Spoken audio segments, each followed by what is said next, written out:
I'd love to hear about what your first experience of Wicked was, either hearing the soundtrack or seeing the show and how it made you feel. Yeah, my first experience with Wicked was when I was in fifth or sixth grade. I need to do the math. And I probably should have done the math in advance of this. But in fifth or sixth grade was when the show came out, and my class took a day trip from Washington, D.C. to see Wicked. It must have been May, so it was before the Tonys. Um, and we watched the matinee. We bought the original Broadway cast album, and we listened to it on the bus ride back the entire way, 5 hours. So for me, I don't remember the experience of watching it in the Gershwin Theater that first time. I remember like arriving and going in, and I remember singing the songs over and over already on the bus with this class full of friends. Um, and I believe that year it must have been sixth grade because we were doing The Wizard of Oz as like the sixth grade play, the middle school play. That's crazy. So that was my Synchronicity, first man. experience. Yeah, Hmm. that's wild. Okay, to start on the film. So obviously parts one and two were filmed at the same time. Um, Yeah. so how were you mentally separating where Bach is when we first meet him to where he is in For Good? Because it's quite different. Yeah, it is. I mean, I think that's the fun thing about making movies is you have to like really do your homework and you track it. You know where you are and what your ins are and what your outs are. And so like every day we might have started one day we're in the most fun Shiz University sequence, and then the next day it's as dark gets. But flipping back and forth is kind of the fun challenge of it all. So yeah, I do think it's also funny because we lived with it as something that we shot over the course of a year, and we were jumping in and out, and we know the whole story and all of these little pieces. But then for it to come out in two parts, for people to experience it as though they were, separated by a year of filming, separated in this way is a really funny thing. It makes a lot of sense. I will say that it's like I didn't quite realize. I remember thinking it while we were making it, but especially now, how different we look. I just sort of want to like give my kudos to Frances Hannon and the hair and makeup team and Mark Coulier on prosthetics. Like we looked so different from Monday to Tuesday. And I think they just did such a beautiful job with that. Yeah, for sure. When we first see Bach in For Good, his relationship with Nessa has clearly become very different, pretty much Yeah. fully platonic. But there's still this obvious yearning for his affection from her that's pretty heartbreaking to see. And obviously, we haven't seen what's taken place between parts one and two. So, how did you map that relationship out with Marissa? And can you maybe talk about anything you two decided had occurred during that period of time that we don't get to see? Yeah, I mean, well, I think what's kind of fascinating about the time between is that when Bach first asks Nessa to go to the Asdas with him, when their relationship is budding, I think there's a genuine friendship there, and there's a genuine like, where is this thing gonna lead? Hmm. Um, Obviously, Bach's heart isn't fully in it, but I think that in the same way that hers is. But I think that their friendship and their budding friendship is really genuine, and that was really important to us, and we talked a lot about that, especially because of where it goes. And so again, it was this thing of filming them at the same time. When we were doing the Ozdust sequence, we knew that we wanted it to feel as genuine as possible so that when we get to where their relationship got over, the time jump, that it was that much more heartbreaking. And I think that it's an erosion, right? Like I think that it's not one big event. It's not a proclamation of love or lack thereof. It is they stayed together without ever defining what together meant. They were never able to communicate what they actually needed or wanted from each other, but they found themselves attached. Um, and that lack of communication, I think, is the thing that eventually has them seeing their relationship so differently. Um, he wants to be with her to help her. That ends up becoming working for her because it's easier for him to define their relationship as employee-employer than it is as friend who can't be more than platonic. Um, so in a lot of ways, I think that there is a cowardice of communication that leads to where Bach goes. And I'm not going to speak for Nessa because I don't want to speak for somebody else or for Marissa, but I do think that it kind of goes both ways in that regard, right? She is able to say some things that she needs. She wants him to call her by her name and not Madam Governor, you know? Um, but she also they never are able to communicate, and it's a two-way street in that way, which I think is also what is so heartbreaking about her side and experience of the relationship. Yeah. Was that a crazy ramble? I haven't really talked about No, this you before. answered it. I mean, at the end of the day, imagine what therapy would do for these wonderful characters. It's really true. Like somebody in Oz should invent therapy. I'm saying.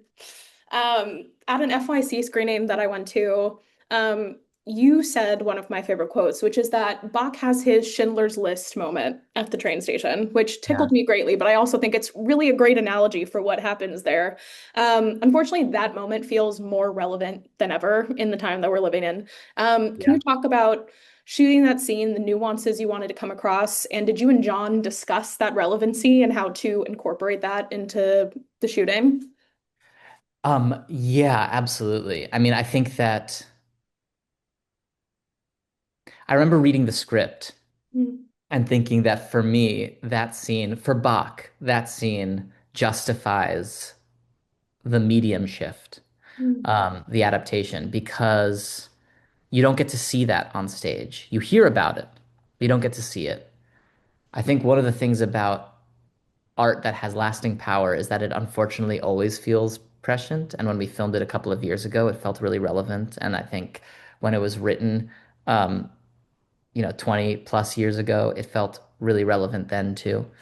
Um, but even a couple of years ago, I remember John and I talking about this moment.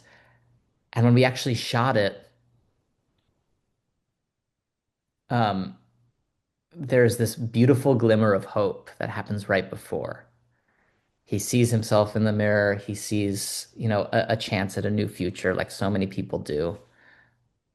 And then people start getting dragged off the trains.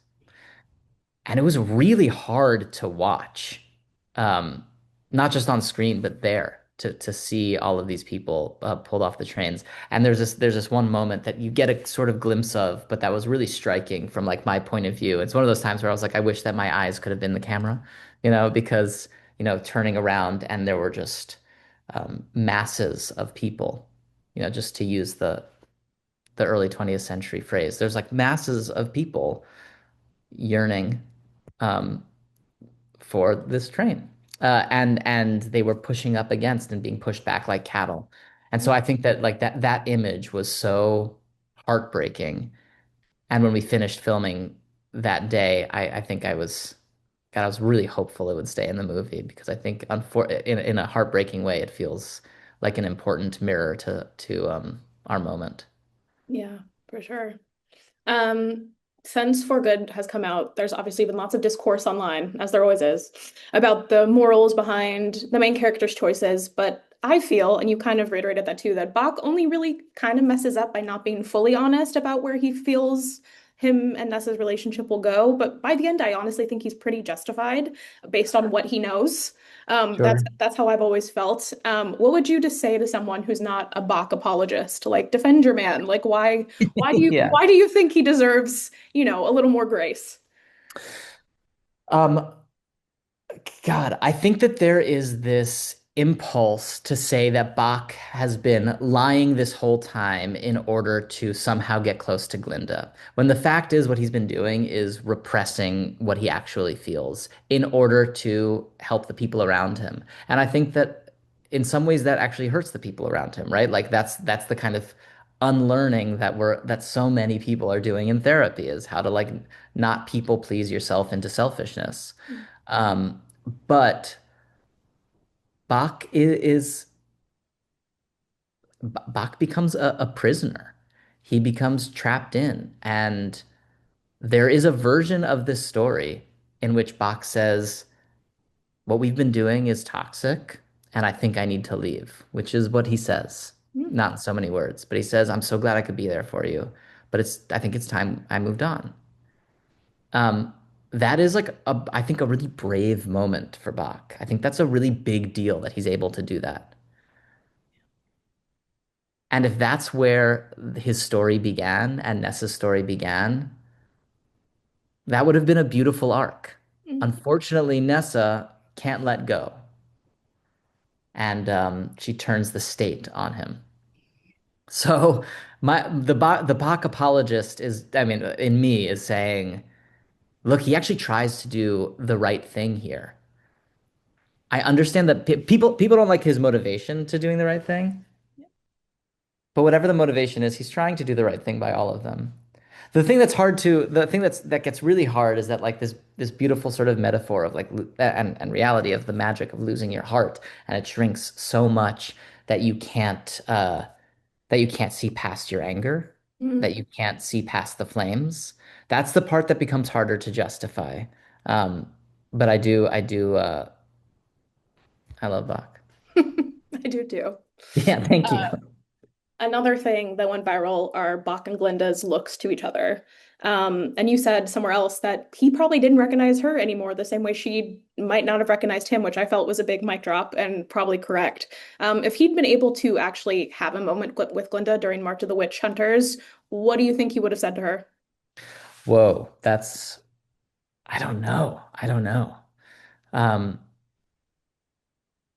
I think he would have like, you know what? I think he would have asked for her help to Mm, join the mob. And I think if she'd said no, he would have gone on to fight anyway. I yeah, think he was that sort of blinded. I think he lost his capacity for love in that moment. So as much as we would want him to regain that spark, he's not going to there. He's blinded by it, with the rage. yeah, So I don't know. In some ways, it's a relief to me that all they share is that look. yeah, Um, because I think it would be rather heartbreaking. It already is heartbreaking. But I have to say that's one of those moments that God am I glad is in it. And I'm thankful to John for that because that I think was a sort of a vision of the arc from the beginning. yeah. Um, Obviously in that scene, that look is heartbreaking, and you're able to do that while having this practical costume and makeup and everything on you. Famously, so much of that character is physical, so it's incredible that you were able to be within that, get those moments across. How did the practical element of that elevate your performance, do you feel? I loved working with these prosthetics and Francis Hannon and Mark Coulier, their design was brilliant because it was really important to them that we be able to act through it and not in spite of it. That they weren't going to have to add emotion later because we're so covered in prosthetic. I think the experience of putting on the prosthetics for the first time and looking in the mirror, because it looks like me, but it doesn't look like me. The thing that was really crazy about it was I started doing that kind of actory thing where you like just act in the mirror and you like make faces and you like see like what does it look like when I'm surprised? What does it look like when I'm angry? You know, like really like basic pain chart kind of faces. Mm, And the fact that my face just like moved with it. It was like this hugely liberating moment because I knew two things were true. One is I didn't have to do anything other than act. I didn't have to do anything other than respond truthfully in the moment to a set of given circumstances. And like my face would show the same things that my face shows otherwise. It was like a huge relief. The other part of it, though, was that it was unbelievably uncomfortable. So, like, I know in a good way. Like, I was wearing all these things. I was like hot, and I had this suit on that I practiced for hours how to move in and how to make it feel like slightly homage to the Wizard of Oz Tin Man mm, while still having like a significant amount of anger and also still being Bach. I really wanted it to be Bach with new limbs. And so like it felt weird and uncomfortable and my face felt weird and uncomfortable, but I knew that I could just act and use that feeling of Bach suddenly is stuck in somebody else's body. mm, All of a sudden, Bach is trapped. He has different skin, he has different limbs, he has different joints, and they all feel terrible. Um, but how do you work through it and how do you like exist in spite of that? Yeah. Now I should add like it wasn't painful. It wasn't like really bad. I'm just like I'm being hyperbolic for the sake of Yeah. the Yeah, yeah. You know, you went method. You couldn't help it. You had yeah, to. yeah. Not quite. I don't know if method, but Metal yeah, at least. You the went thing is metal. once I put it on, I left it on for 3 months. Yeah. I never left the prosthetics. Hey, and they kept chasing you down and you said no. This is what I'm I said it I can't even tell who you are anymore. wearing. I can't. Were there any moments playing Bach that ended up surprising you, where you maybe thought you had it figured out, you knew what you were going to do, and then in the moment things changed and took you to a whole different place? Yeah, yeah, I think so. I think a lot of moments of playing Bach, I think there was just sort of the culture on that set was be really, really prepared and then let whatever happens happen, um, which is great and like is a beautiful thing. So I think a lot of times I was surprised by where Bach went. I think certainly like in movie two, I think certainly um, in that Wicked Witch of the East sequence. I did not know. I didn't really know what I was going to do there. I had a whole planned thing, you know. I rehearsed it alone and had my whole idea of what it was going to be, and then doing it with Marissa and with Cynthia, um, it just came out completely different. And I think that felt nice. That felt good. And I mean, also the chopping through the door.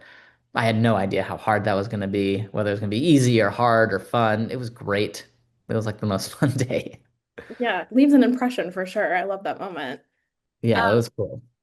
was what was the hardest day on set for you, and how did you overcome it? Um, I think, look, I think March of the Witch Hunters was a challenging day. It was a really challenging day. Vocally, it's not it's only like 90 seconds or whatever. It's a short little moment of singing, but vocally it's challenging and we were doing it live and we were capturing it from all angles and we were, you know, as you always do, but it was live the whole time. But in addition to that, it's just like angry. And so you're like, you've got this adrenaline pumping. There are flames everywhere, which was really fun and cool. Um, I think it was just like physically a little bit challenging. And I think that, you know, it was one of those days, as so many days on set are, where like endurance is kind of a big part of it. Mm, How do you make sure that your last take is as good as the first? yeah. Um, and I mean, there's so many days like that on set, but I do think March of the Witch Hunters always will stick out to me as a really rewarding, challenging day. Lastly, how do you think Bach has left an imprint on you? Like, I know you're moving on to very different projects like Gen V, etc.